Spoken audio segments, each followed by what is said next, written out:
Good morning. My name is Stacy. This is Flionfree Fibers, my weekly fibercast where we talk about all things fiber related, from all the way from starting with the sheep, raising the sheep, harvesting their wool, up to our finished objects and things we do. So when it comes to fiber arts, I'm all over the map. So we talk about it all: crochet, knitting, weaving, spinning, and even shepherding and preparing our raw materials for fiber artists. So this week we've got quite a bit going on. I finished some things and all sorts of things to share with you this week. Some very exciting news. So we'll get into that. But I actually shot some special footage this week out with the sheep that I want to share with you.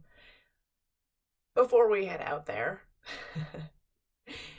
it was before the snow. It was a bright sunny day. And for me to get the sheep in the video, let's just say it wasn't a flattering angle and I was squinting the whole time. With that said, let's go outside. Hello, my name is Stacy, and I'm coming to you from my farm in northeast Connecticut, Easy Acres, Gnomestead.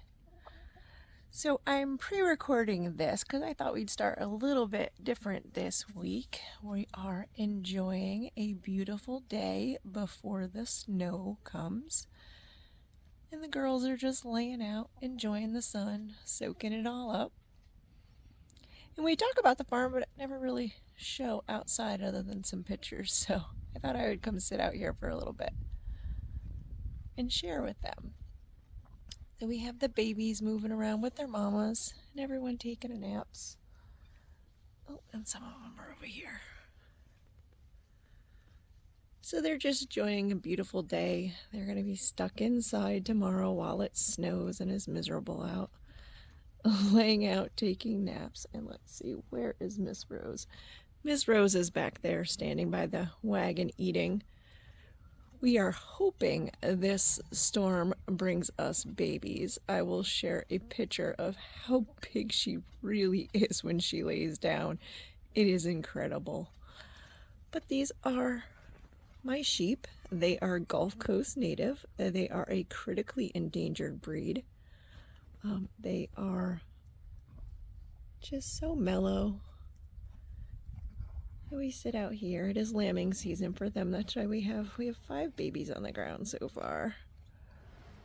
And there he is. There's my ram. That is Marley. Marley came to us from a farm in Maine. We swapped rams last year, so they took one of my ram lambs and I took theirs. He is actually named after a yarn colorway from Bad Sheep Yarn. His freckled little face looks just like the Marley colorway. These are our girls. And this, you see her there? There she is. That's Miss China. And she is chewing her cud, enjoying the sun. It's kind of squeaky, China.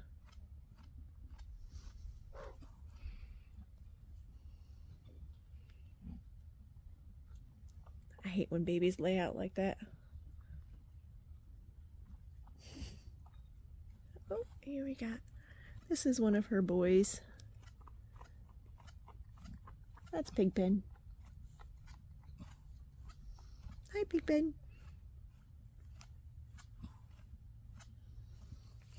So we'll get on to the week in review. I was able to finish both of my knits that I said I was going to finish this week and a little bit more. So let's go inside and check that out.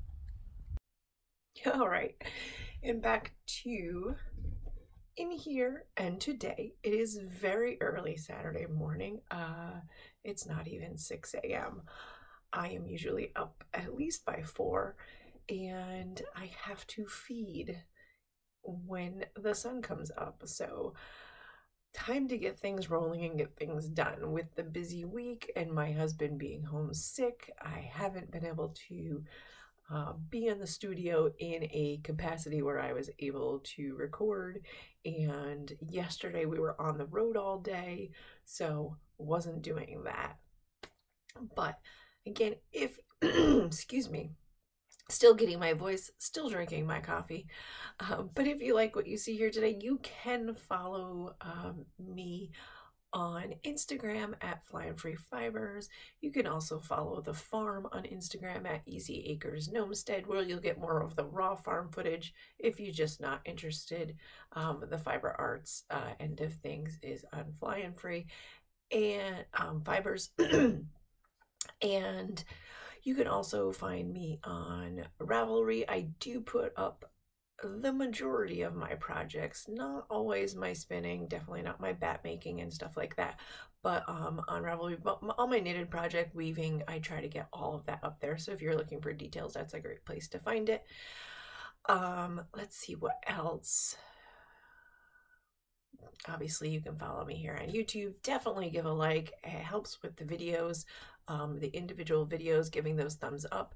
And you can find anything I have available on Flionfree Fibers on Etsy. And let's see. We are also a Shave 'em to Save 'em producer.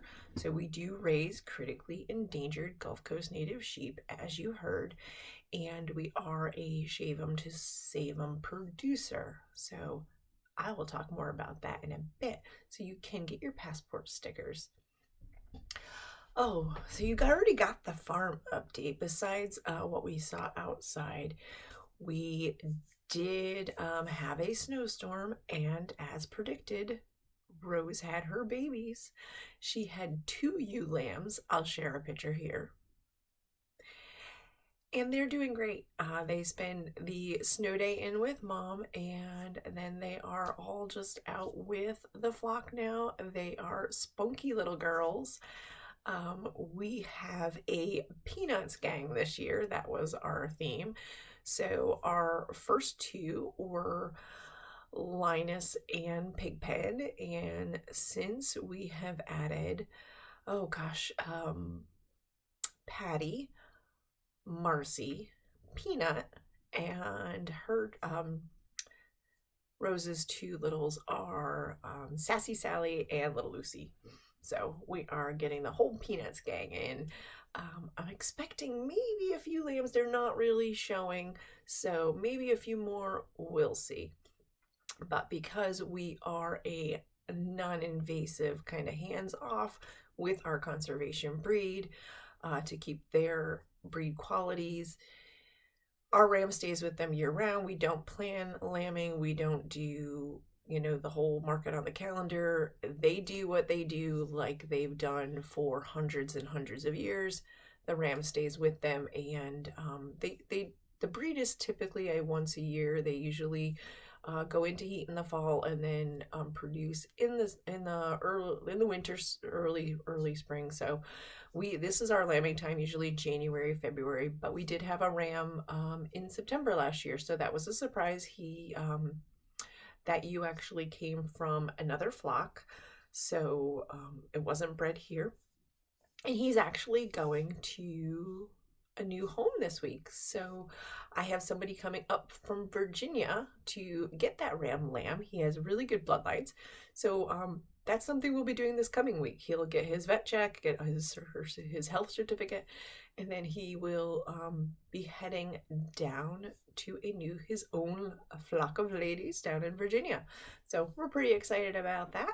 It is not our first out of state. We did a ram swap last year with a fellow farm up in Maine. So we've got lots of things going on, and it's very exciting. I'm hoping to get a breeding, a starter flock out to someone this year. So we'll work on that. I have those 2 ram lambs that I've had so far are very good boys. Their bodies are great, so I really like them as far as breeding prospects. So hopefully they'll get their own flock one day. Moving on from the farm. This week, the past week in fiber and what I've been doing. So, what I'm wearing my Gulf Coast Native hat.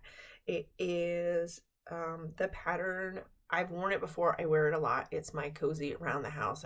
It is all Gulf Coast Native fiber yarn, and it is the Read This Hat from Junction Fiber Mill is the pattern. I tweaked it a little bit, added a sheep. So I've shown it on here several times if you haven't seen it before, but I will link the notes in my Ravelry down below. So this week I did get my new drum carder. I got that on Saturday. It came from a lady, I believe she passed away. So I always check when when I got my first drummer carder. It was also it was from a fiber artist a couple towns away. She had alpaca, and it was a Luette drum carder. Is 72 TPI, which is your, people say different things. I say tips per inch. It's the little metal tips. Some people say tines, different things, but it's really good for wool. For your standard wools, your medium wools. She was using it for alpaca. I wouldn't say it was the best for alpaca. It worked, but I used it for a while. I've made lots of things, lots of bats, did a lot off of it.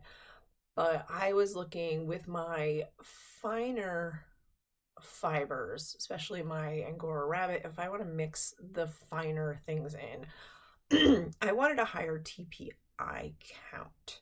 So when the opportunity came to get this new one, it has a 128 TPI. So obviously I boosted way up in the fineness that I can handle there. And so my carder actually went to a friend, a fellow spinner who likes to work. She's got a ton. She jumped right in the deep dive into processing full fleeces and stuff. So she's really happy. She's tried that out. It's working great for her.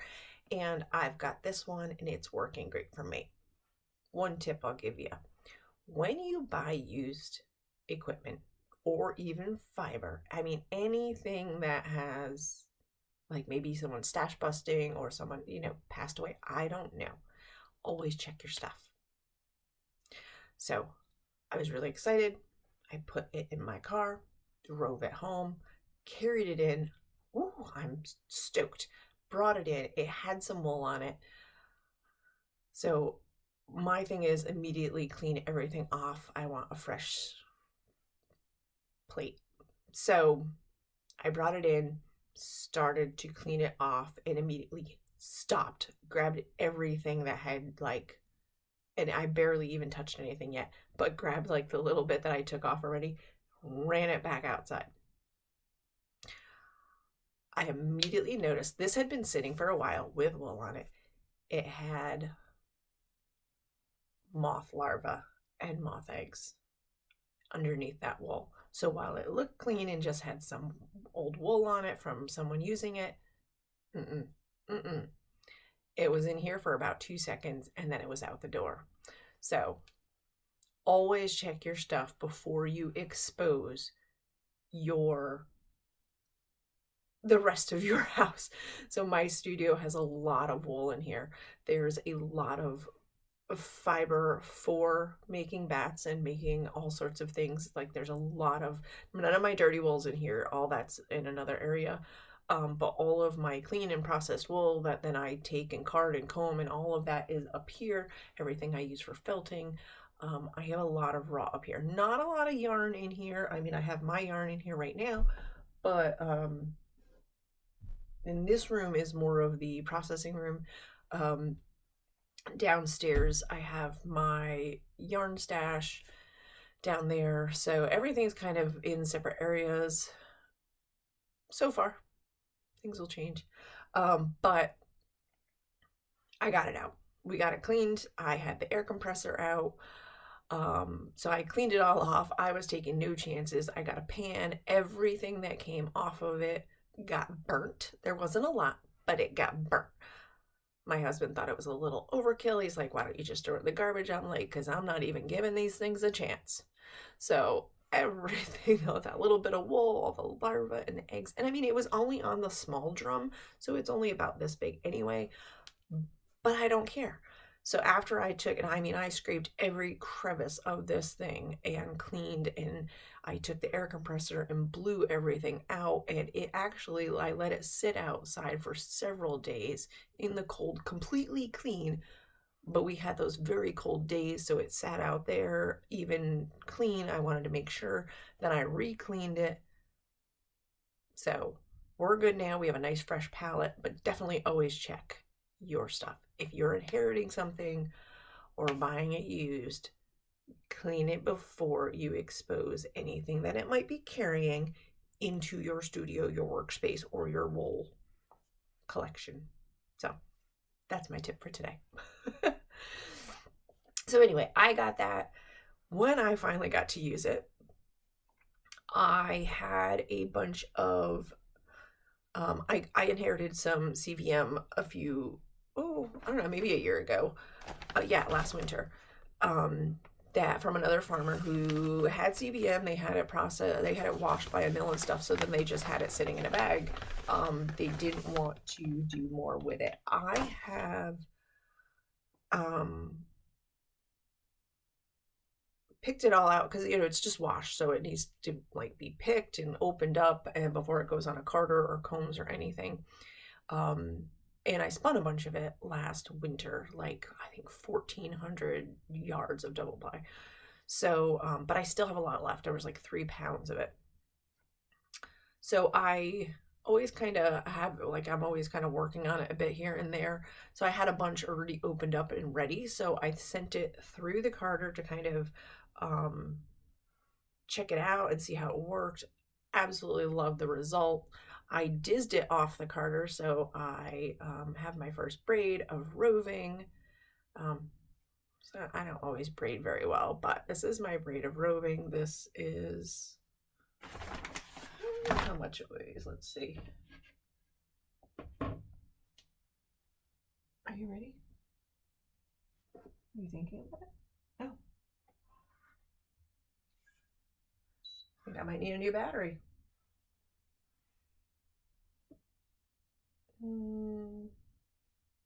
About 1 3/4 ounces of CBM braid. So I'm not sure what I'm gonna do with it yet. If I'm gonna so I don't know if you can see it, but it's not gray. It is.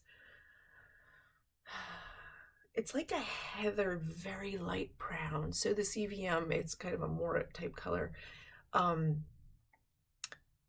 It doesn't really have white. It's like a light brown, and then there's splotches of much darker. So it makes this very, very heathered light tan. It's really, really pretty. I might dye this. I might just dye the wool. So I haven't decided what I'm going to do with this braid. I have a whole bunch left, so I'm not worried about it. I think in total it was 3 pounds worth. So I don't know if I'm going to spin that up, but I spent a lot of time on the drum carder this week. So other things. So I guess these are kind of finished objects. It's not obviously the finished object, but these are finished objects for what I was doing. And then it snowed, and I had a snow day to play in my studio, besides going out and checking on Rose because I knew she was having a baby. And I started to create my art bats. So one of the things that I work on is kind of raw materials for spinners and other fiber artists. And I take raw materials and mix them. So I created a few art bats, and I do have pictures of this that I'll put up too to kind of give it more of a real color because that's bright. But I mixed up these art bats. They're lovely. They're so soft and squishy. This is a mix of alpaca. It does have a stellina or angelina in it. It was already pre-mixed into the bat that I got, and it's so little I didn't even see it in there when I purchased the bat of alpaca. I just liked it. It was green and purple.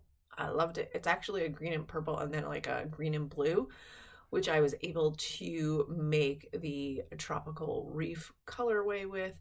And this orange was a colorway called Creamsicle, is a Tusa Merino mix, and it's an 18.5 micron Merino.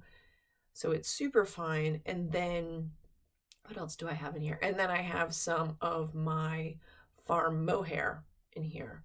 Um, that's so white. I believe that was Susie. So Susie was an Angora goat I had. So some of her locks are in there.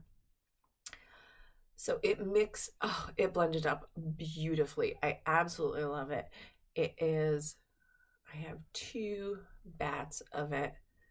And the coral reef picture that I kind of had when I was like, ooh, I'm going to make this colorway, I think it works out so well. So this is 3 ounces of super soft art bat fiber. I was really happy with how this turned out. So that was one of my fun things, made for a great snow day project. Just gonna put that there. And then continuing on, so I do have a special project that I am working on that I've alluded to several times, but I am processing some. Now, this is a lot of sheep. They are born a color, but as they grow and the sun comes in, it adjusts the color, which I'll even share a bit more about. But this is a black, so it looks brown. It is a very golden, lovely color. Prior to running it through the carder and mixing it all up, you see more of the black. Now, so the wool grows black, and as it's exposed to the sun for a period of time, it basically sun bleaches it, and it turns this lovely golden brown on the tips. And when you process it and blend it, it all kind of goes in there. So you'll see streaks, and it kind of heathers in there. So I have about 4 ounces processed so far of bats. This is a black Gulf Coast native. I purchased this fleece. I don't have any black in my flock yet. My flock is made up of whites and reds and a little bit of brown. So with that, we'll roll into my trip yesterday. So this, I'm actually spinning this up. This is mine to spin. It's for a special project. So I'm going to continue processing the rest of that fleece, and it's all washed. It's sitting over there. I just have to pick it out and put it through the carder.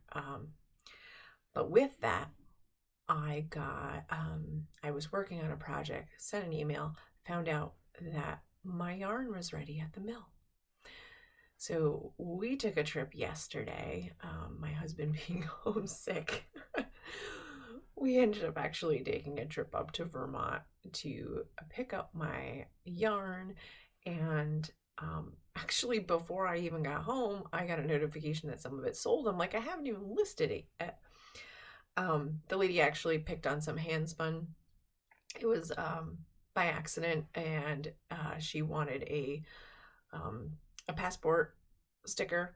So I told her, I said, I actually have what you need, but I haven't even listed it yet. So we had to I threw it up there real quick. I took a picture in my car, threw up a listing, let her grab that so she could get her passport sticker, fixed her order. And that is sitting here ready to go out this morning. So came home, packaged it up, got it ready for her. So her passport sticker is in there, and that is heading out today. So before I could even get home with the yarn, I already had some of it going out the door to someone. So here it is. So as you can see, it is a very creamy color. It's not a pure white. So I do have white sheep in my flock. They have a white fleece, but my first ram was a red, and I have a lot of sheep. Same thing. You go out and look at them right now, besides the fact that they look dirty, they all look, for the most part, all you see is white. but when you shave them down, you see they're red. So that's what makes this very creamy. I mean, this is like a butter color. It is, you can see it back here. It is just butter. Let's see if I can put it next to something white. What's super white? So white versus this creamy butter. So it is lovely. It is a DK weight. It is a 4-ounce cane, so it does qualify for the passport sticker, and there is 248 yards. So some of this, I have it tied. The ties on it is for me to dye. It is uplisted in its natural color, and I will be dyeing some of it if it doesn't disappear too fast. But it's so lovely and so soft. Like, this is just, I was brushing out the black fleece, and I was like, oh. So super excited about this. We finally got some mill spun yarn. I've been hand spinning it and processing everything myself for the past couple years. So, and then I have the next load ready to go up. Obviously, it takes a few months at the mill. If you are never been on that end of production of wool, let me just say, respect the price tag on farm yarn, and probably a lot of time farmers are taking a loss. I will just give it right there. Unless you're on a massive production level and you are actually like more of a meat farmer and the wool is extra, we're taking a loss to have these breeds and do our small flocks. And it's a lot to get this processed. And if I look at just the price of getting it processed and then what I sell it for, and then the fee, I mean, there's no income there. It's just for the love of the sheep, especially these guys of being an endangered breed. That's why I advocate so high for the endangered breeds and the farm yarn, because people work really hard to keep these breeds going, raise them and love them, and get these out to fiber artists. It is not a money-making thing. It is all love for the animal, the wool, and our industry. So just putting that out there, I know we look at it sometimes. I even look at it sometimes. I'm like, whoo, but now you say if I go and dye that and take the hours it's going to take me to dye that. Nope. There's no money there. So just so you know, that's how things go, because they eat a lot. All right, on to what else did I have? So that's all the things I made as far as bats this week. I have a few more that are kind of in the works as far as colorways in my head, but that's where I was with playing with. That was a lot of my fiber run this week, between snowstorm and out with babies, making sure everyone was good, and my husband being sick, and then being on the road all day yesterday. I'll share some of that. I'll share some pictures, but one of the stops I always make, so Junction Fiber Mill, where I bring my wool, is up in Vermont. So it's about 3.5 hours from here. But it's a straight shot up 91. And there's a lot of great stops heading up 91. So there's multiple yarn stores that you can stop at. And sometimes I do. Webb's is on the way, and Green Mountain Spinnery is on the way. So hold on a second. Still need more coffee. So I always stop at Green Mountain Spinnery.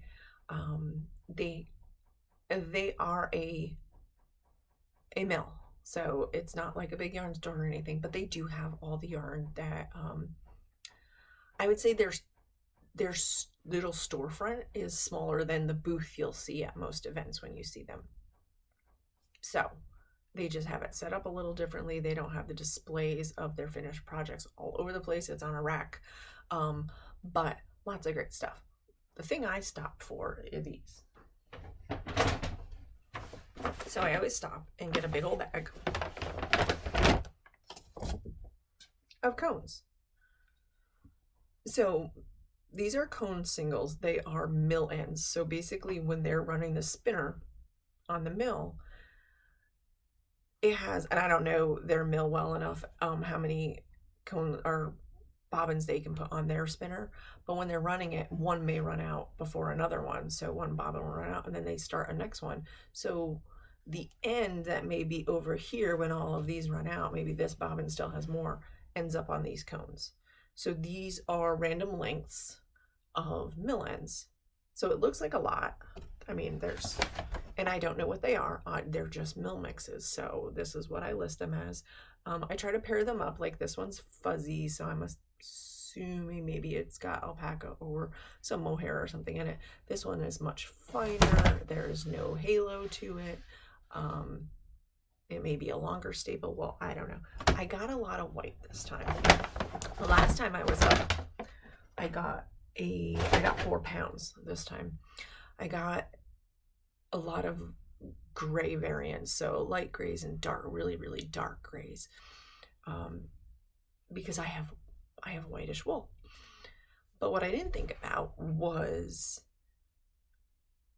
playing with these, making up little skeins of them to use for my dyeing samples. So instead of exposing just a whole skein of my yarn to a dye vat that I don't know what color it's going to come out, I can use these for making my sample and knowing exactly what color is going to come out, maybe changing the pH, maybe changing the differences in what mordant I'm using, all how I'm going to do it. So I natural dye, so there's a lot of variance to it. So that's what I'm going to do. I'm going to make up some little tiny skeins to kind of sample dye, make my notebook of what I'm doing and how that affects the colorways that come out, knowing that that's all wool. At least I know that much. Obviously, different weights of wool and different types of wool absorb color differently, but it will get me in the ballpark. So that's what I'm going to do. So let's see. Yeah, there's 4 pounds. I got one small cone. It was actually the only cone of gray they had, so it's a very small one. The rest I purchased white. I kind of matched them up of what I could see in the spin. And that's what I'm going to do. That's my project. Besides what other things I use it for. I use it for, tying and all sorts of things.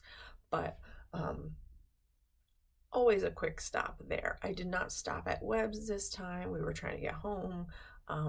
Weren't really feeling great.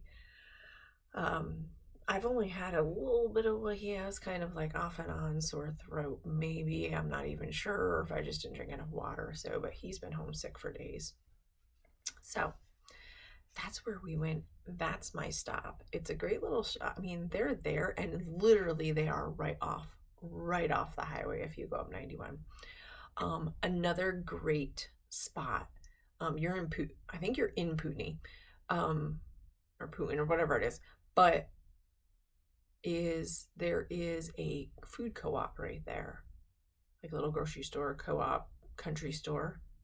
So good. So good. I was like in heaven in there. We have a co-op down the road. Vermont has a different vibe with things. Like they have different, I don't know, different expectations. They're just, there's people in Vermont that they really, really live in nature. Like we don't eat processed foods at all. So, and you could just tell like that was the vibe in there. But that it was so many different obviously farm products and stuff. So I grabbed some of different things and had a good old time. They had kombucha on tap because my husband wasn't feeling well. I grabbed some of the elderberry kombucha. It was really good. Elderberry is great. I actually keep elderberry in our fridge pretty much at all times. If I don't feel good, down some elderberry, and that is how I stay healthy. So I don't like medicine and the conventional drugs. So, little thing there. So, moving forward onto other things, that was our trip. It was really quick, up and back. We didn't really spend a lot of time. Like last time, we went out to dinner and stuff, but then I stopped at like 3 different places. I have future spots to stop next month when I bring more wool up. So, finished objects. So I said I finished stuff, and I did finish my socks. So this is where I was last week when we spoke. I finished my socks. This is what they look like. They are just a tube sock, so it's toe up. I form my toe, and then it is a 1x1 rib the entire way. So that will probably fold about there. So that is the length of my leg and cuff. I don't change anything. It's 1x1 until I bind off. I did use Jenny's surprisingly stretchy bind off. It does create a bit of a ruffle because you keep wrapping and adding all that extra yarn to make it the stretchy. It does give a ruffled look. I would say if I was making a sock for someone else, I would not use this bind off because of the ruffle. For me, I don't care, and definitely didn't care enough to go back and change it or anything, because I am going to wear it stretched out. I mean, it's going to be up my leg. It's not whatever, and no one's going to see it. So, and it's definitely not going to be ruffled when I'm wearing it. It's going to be stretched out. So, super stretchy socks, great for if you don't know someone's size, maybe great for people. I have bigger calves.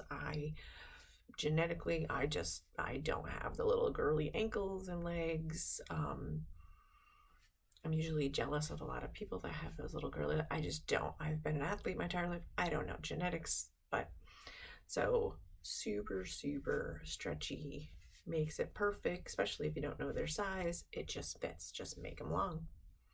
So I finished those. Here it is on my sock blocker. I do like, I haven't these are woven in, but I haven't cut them yet because I haven't wet finished and set the stitches. I like turning them inside out. I like the toe pearl. I like the look of it on the outside. Again, it's in my shoe. Honestly, they usually come in and out of the wash. One maybe one way, one maybe the other. I am so not picky. They usually are in a work boot. So, that is them. You see how they form right over the foot. There's no bunching or anything here. They follow form. So if you're looking for super simple, or I don't know your size, these are the sock. I will put the link. I think it's been out there before, but it is on my Ravelry. Toe up, form your toe. I do 2 at a time, so they're the exact same length. Magic loop all the way up. Bind off when you want. Super simple. I tried to use as much yarn as possible. This is how much I have left. Just this little bit. The ball, I was pulling from inside and outside, so it ended up in this little, that is all I have left. So that is it. I did these, this was a 48 stitch count on a DK weight. It is, I use size 6. I use the bamboo needles. I will not do that again. I do not like those needles, so will not do it again. I used those when I first made these, so I decided to use them again. I tortured myself finishing the project with them. I do not like them. I definitely prefer my Chagos. I have the lace, the red cables. Definitely prefer those over the bamboo. I think they're the leggies. Just not for me. So that's where we are with those. Where are you? Hold on.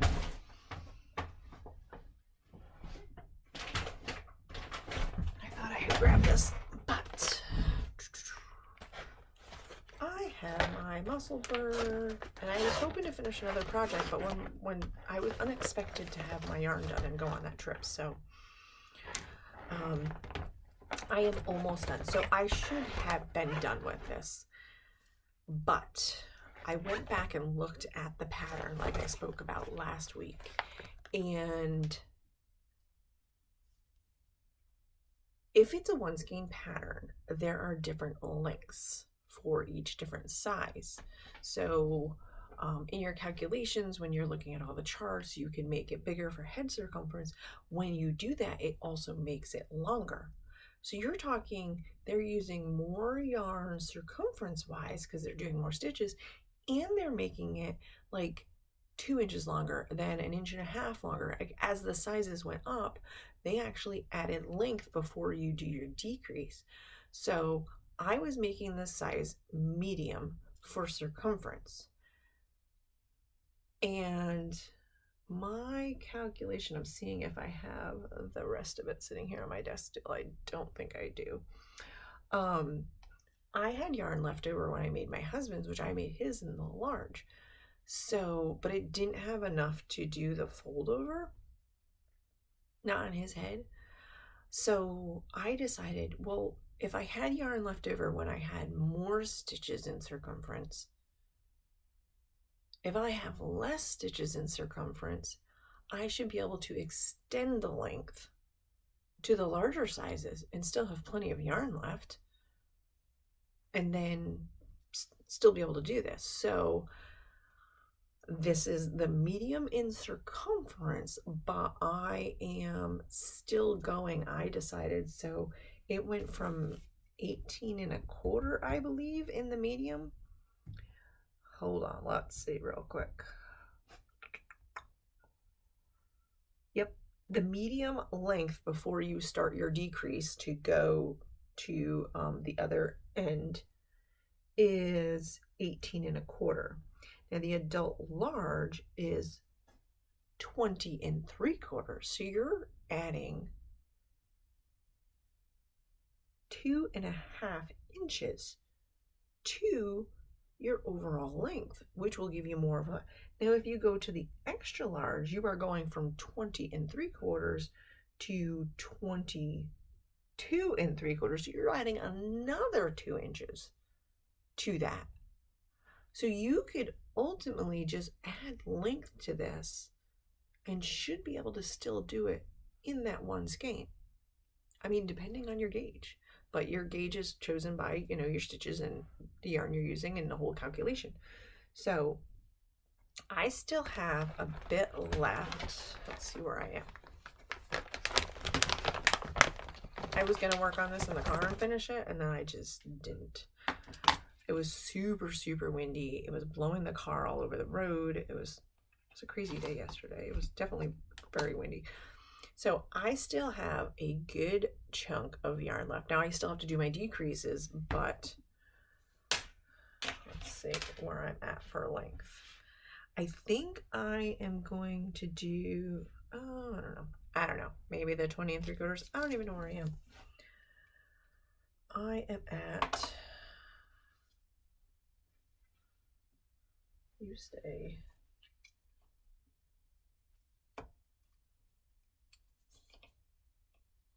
Well, I'm definitely at 20 inches. Maybe a little more if I hold this and really pin it down. So I'm at 20 inches now. Either I do a few more rows and get to 3/4, maybe I'll extend it more. I don't care. I actually like a deep fold. Like even this fold for this hat, which I believe I extended. I think it called for 5 inches and maybe I did 6. I'd have to check. I know my hair is probably a mess right now under a hat, but I like my hats underneath my ear. Like I want my ears covered, and I like the folds to go up. So my ears are up here. This one almost hits it.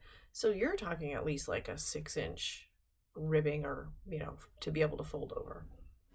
I need at least, so on this hat I would need 3 extra inches to pop that up.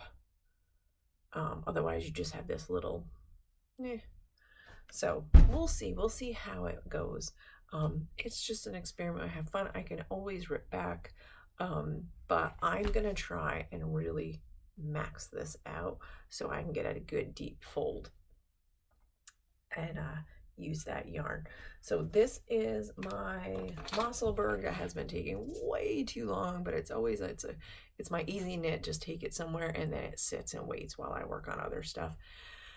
This is the colorway Purple Thunder from Fiber Seed, and I am doing it on my 2.5 Chagus, and this is, I believe this is their sock. This is their sock yarn.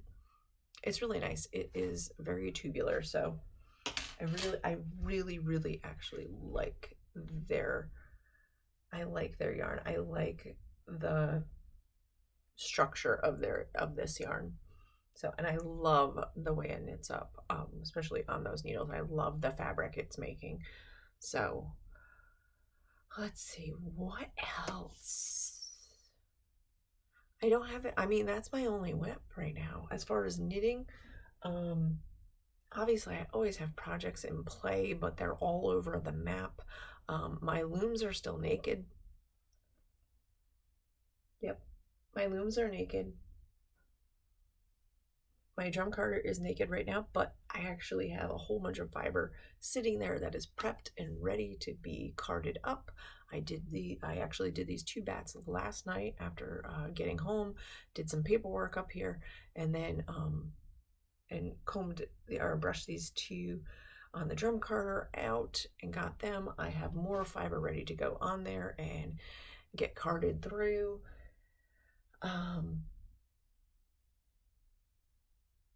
Yeah, as far as knitting, I did not get my sweater started. I really wanted to get my sweater started this week, but as things go with farming, I don't have a set schedule. It is whatever comes that week that allows me to do stuff. So I need to pull the pattern and do all the math and figure the different sizes, because it's never just pick a size for me. We are all individual, and I have a very I don't know, nothing fits me type of body. Women's clothes are definitely always too, even petite. Petite is not like, it's just I work out. I have bigger arms than fit most things. And then I have a long torso. I don't have long legs. I mean, I am not your stereotypical like fit into women's clothes. So making my own stuff is great. I have longer, I don't know, I guess I have longer arms because women's clothes are always kind of like up here, and I hate that. I like my sleeves to do this, and I can pull it up. So I really like more of a sweatshirt fit. This is actually, I don't know, this was in my son's stuff, so so it is definitely a boys men's medium. I had him get all his clothes that don't fit him to go out the door, and this was in it, and I'm like, you know what, I love zip up sweaters. My shoulders really love zip up sweaters these days. Too much as an athlete, too many times hitting the ground. My shoulders have taken a beating over the years, so they definitely prefer cardigans and zip ups, and I need to make some cardigans because my shoulders really appreciate when I don't have to put things on and over my head.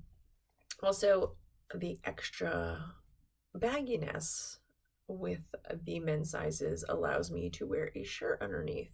So with a lot of women's clothes, and I have women's clothes, but a lot of times if I wear like a women's sweater, I don't know, the neck usually is okay. Sometimes the shoulder is up here.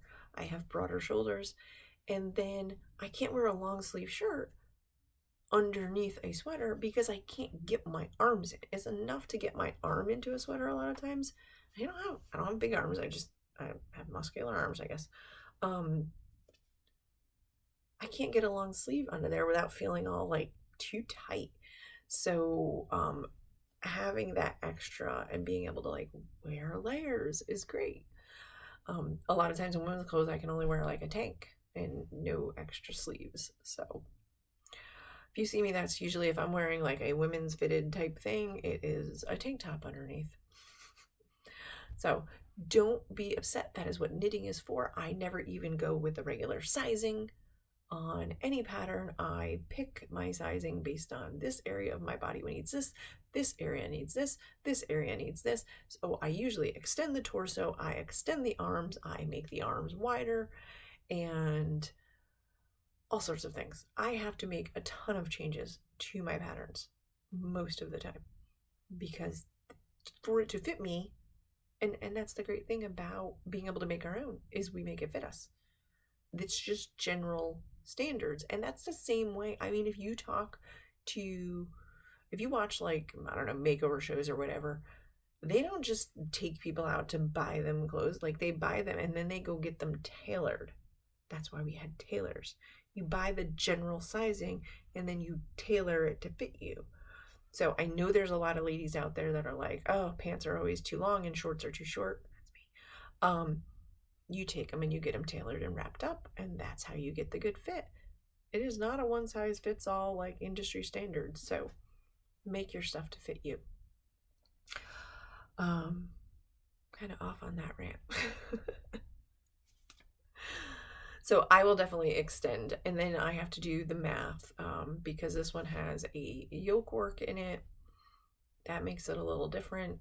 The last one I had, I did a lot of math I'm looking at it, it's over here on my mannequin, to make the yoke work. And the thing with that one was the yoke was one size. It actually measured on the bust and then it was straight down the body. So I couldn't make the bust too big because otherwise I would have had to calculate decreases down the body and then the body would have been too big. So thankfully the bust size I chose gave enough positive ease without too much positive ease to wear that straight fit. But then I did have to increase the sleeves, and what I definitely made them longer, but I needed to get the decrease on the sleeves to match up with the yoke, because they were like you did the sleeves separately and attached them. So I knew I had to get those two to match up. But I didn't need to start my decreases way like too far down. So I changed the way I did decreases, and I think I messed it up anyway. But like I didn't start when I was supposed to, because I think I was supposed to. I extended how many, like I didn't do as many, like you were supposed to do like 5 rows maybe, and I did 7 to 9 before I did decrease. But I didn't start it where I was supposed to, and whatever. The thing was, I was doing 2 at a time, so it didn't matter because whatever I was doing was done on both at the same time. So they match, and I adjusted as I went. Don't care. I am not that particular. I know there are some people that are super, super particular. I'm not. It's okay. I will roll with it. It's one thing that I'm very, very detail oriented, but it's one thing with fiber arts, I have allowed myself to relax on detail orientation. I'm very detail oriented with lots of things, but I allow for those adjustments without freaking out. I've had projects I've ripped out, and I've had some that I'm just like, whatever. I love the fact that I'm able to just come down and be like, we'll work with it. And I guess a lot of that also comes with farming, because you cannot control everything, especially when you're talking about animals. So I don't know. It's early. I need more coffee. It is now 6:30 in the morning. So many people aren't even out of bed. Oh, let's see. So I guess we've kind of jumped all over. I've got projects done, my whips, the purchases, my yarn. So This is my big bag of yarns. Definitely need to get more up there in process. We discussed things. It turned out really great. I'm so excited, and I'm really excited to start getting some of my natural dyes. I foraged a lot last year as far as natural dyes and things I can use for dyes. So I've got goldenrod in my freezer. I've got acorns sitting over here. I have some acorns right over here. I've got all sorts of things for natural dyes. I actually have already ordered seeds to start more plants for my dye garden this year. My wool from my sheep will be naturally dyed unless someone else does some acid dyeing. Everything I produce is naturally dyed. Or their natural color. So we did discuss a colorway that I can produce out of the flock that will be natural, but will actually like have a variant to their colors. The yarn comes out. So I'm kind of excited about that. I gotta see if I can gather some of that with my next when I bring up the wool. I need to get down into the wool room and start processing what I have down there because I'm going to have shearing soon. So what I have left after I send this batch up, I have more down in the wool room still. My goal is to clear out the wool room, have nothing raw down there besides maybe a fleece or two that I want to process myself, get those clean, and not even like have the wool room down there. I want stuff going straight out the door. So my next trip is actually scheduled. It's my big calendar up here.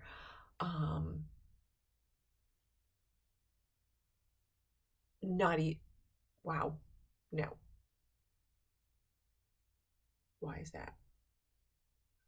It's like a week after shearing.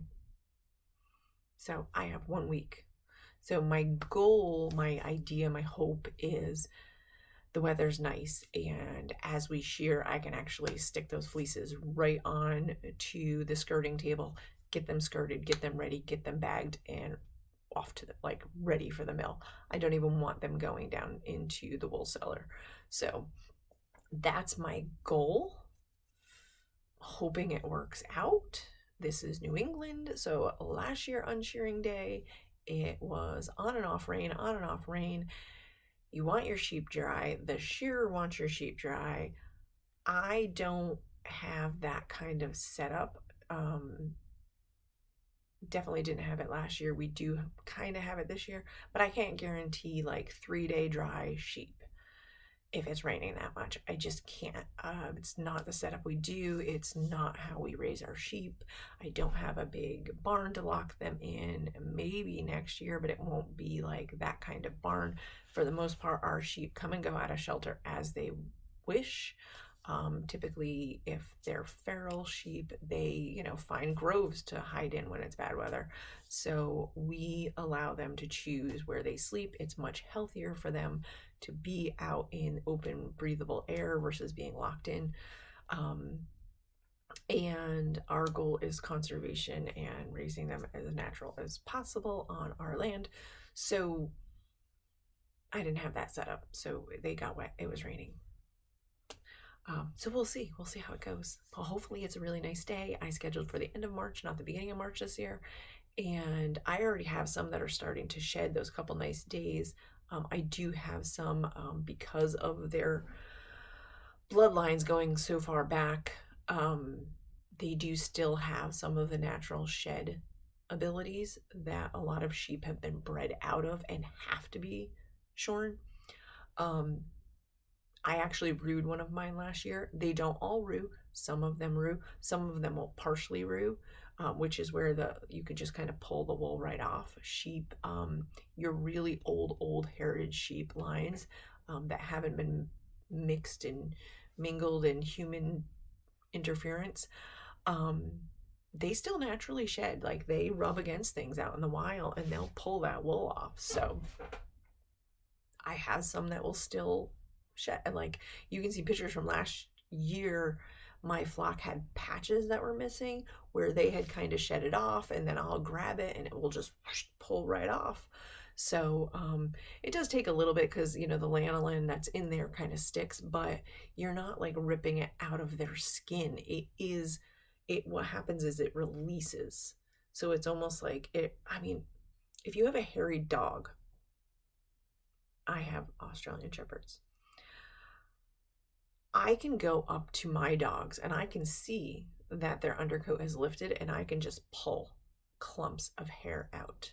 That's why we have those brushes and we can brush them out, because that undercoat, you're not ripping it out of their skin. It is lifting off, and then their new hair is replacing it, or their new coat is replacing it. And it's just lifting off. It can't fall out because it's stuck in with the other hair or the other wool. So it does take a little bit of either them rubbing. If your dogs, my dogs tend to swim a lot in the summer, so that actually releases and takes a lot of it out. But with like 6 dogs, there's a lot of hair between sheep and dogs. But it releases, and you can actually like release that fiber, and it really depends, especially with my sheep on the bloodline. Shetlands, also Icelandic, and there's another breed that will rue. Again, it really depends on the sheep, the bloodline, and what's going on, but you can rue them. I do know of a farm that rues every single one of their Shetlands. So, oh gosh, so much. So we'll see how it goes, and if we get a nice day, and I might put together, I don't know, maybe we'll have a shearing day and have people come over, and maybe I'll wait to tag lambs and have people help me round up lambs and put all their ear tags in. They're all in our system, as far as their numbers, and I've already got everything in my phone, but as far as actually like grabbing them and sticking their ear tags on, I don't do that too early. They like to stick their heads in places that sometimes their ears stick. I had one last year that she constantly stuck her head through the 4x4 fencing and would get it stuck all the time. And she really wasn't stuck, but she didn't have enough motivation to pull her head back through. She would sit there and just cry. She was a nut. I see it with my chickens and guinea hens. Like if I go over there and give them enough motivation, they're going to hop up and fly and hop over the fencing. But without that motivation, they don't. So anytime I walked over to release her, she pulled her head back through. She had her tags on already, so I tried to stop her because I didn't want her to rip her ear tags out. Because as she pulled through, her ears flapped, and then I didn't want the tags getting. That's why they're waiting. I make them wait a little bit. They'll get their tags on as soon as they get a little bit bigger, and we'll get their tags on. But I have a small enough flock where I know everyone's number. I know who belongs to who, and I take pictures as soon as they're born, but I can tell them all apart. So I know who's getting what number, who came first. They're all already logged. So that's how that goes. And they all definitely get their tags and stuff before they ever leave here. So that's where we're at. But I've got a whole lot more to go up. I've got a month to get everything ready and up to the mill. Besides that, as you know, I'm not big on books. It will come in the summer. I will listen to more audiobooks. Right now, it's mostly podcasts and what I can stick on the TV while I'm working, and don't have to pay too much attention to. So there are some podcasts that I listen to that are extremely detailed, like more of some spinning like technique type podcasts and stuff. So sometimes I actually have to like rewind them 10 times, especially if they're audio and not like audio with the visual, because sometimes, I don't know, with more senses I can pay more attention versus just listening. I tend to get off in my own head. So I try to stick to a TV type visual and audio. I had one on last night. I was trying to kind of listen to and watch while I was processing stuff, and she went from explaining to just videotaping what she was doing and like putting the words on the screen to describe it. I didn't see any of it. Didn't see it because I was focused on what I was doing and I wanted to hear what she was saying and then just kind of look up when I needed to like also see it. So I'll have to watch that one again so I can read the closed captions. But so that's where I'm at. I do have some audio ones. What one am I listening to? There's one that I've been listening to a bit. And I just watched a YouTube on the Livestock Conservancy shared a video of, oh gosh, and it was just done 2 months ago, I think, of the 10 rarest sheep, and Gulf Coast were, so they started with number 10, came down to the third top one. But it's a great like kind of short video and it shows a little bit about each one. You can see the post on Facebook. They shared the video, the Livestock Conservancy, 10 most rarest breeds, why they're rare, and what their attributes are. So I don't know who made it. It wasn't the Livestock Conservancy. It was someone else, but they shared it. I don't know that all their facts are absolute. Some are just rare because people didn't find value or people found value. It's just, popularity, whatever. But they did have a snippet about Gulf Coast, which is why I watched it. And there's a few others on there that I would actually like to work with, and I do have plans to work with this year. So what's on my Spotify? I have a whole bunch of podcasts on my Spotify. The Sheep Spot podcast. That's one I've been listening to this week. I've got a whole bunch, so I'll try and I usually kind of grab one and I just keep listening to it for a bit. So they're out there. That's the one I'm listening to. I've done about 5 episodes this week. One of them I guarantee I listened to, I don't know, close to 10 times. I kept rewinding it back and re-listening, because there was something I wanted to hear about. And every time I did, I like dove in my head to what I was working on and missed exactly what I wanted to hear. So, but I got it. So Sheep Spot podcast is what I've been audio listening to. It is on Spotify, so you can listen there if that's your thing. Otherwise, that is all I have for this week. It is snowing out right now again. I don't think we're getting very much, just a coating to an inch, I believe. But it is almost time for me to go feed everyone and get them some nice warm water. So I am going to sign off for this week. Saturday morning, not even 7 a.m. We are signing off for the week. I'm going to go take care of my sheep and get some of this wool ready for some natural dyeing. So give this video a like, subscribe. You can hit the bell so that you know when I post things, because it's not always on the same day. It's when I can get it done, though it is weekly. It's not always on the same day. So hit the bell so you know when I get it posted. I do some short tips and tricks videos when I find something that I think I should share. There's a lot of things I know we can all learn, so I share some things when I have the moment and opportunity to share what I found. And you can follow on Etsy, Instagram, Ravelry, Facebook, all the things. We hope to see you soon. Thanks for watching and have a great week of making.